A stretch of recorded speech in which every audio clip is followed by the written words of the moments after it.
Laziness. Laziness ویل کېږي دوستانو سستوالي ته. د مثال په ډول I don't like your laziness. I don't like your laziness. دې مطلب دی ما ته ستا سستوالی خوند نه راکوي. ما ته ستا سستوالی خوند نه راکوي. Accuse.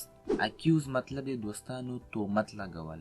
Accuse ویل کېږي تهمت لګول. د مثال په ډول How can you accuse me of lying? How can you accuse me of lying? دې مطلب دی ته څنګه په ما باندې د دروغو تهمت لګوي. ته څنګه په ما باندې د دروغو تهمت لګوي. Accuse ویل کېږي تهمت لګول او lying ویل کېږي د دروغو. lying مطلب دروغ. Next word due to. Due to مطلب دی دوستانو په وجه. Due to مطلب څه شی دی؟ په وجه. د مثال په ډول People don't talk to him due to his bad habits. People don't talk to him. دې مطلب دی خلک له هغه سره خبرې نه کوي. Due to his bad habits په وجه د خپل بیکار عادتونو. په وجه د خپل بیکار عادتونو. صحیح دی؟ نو due to ویل کېږي په وجه. Annoy.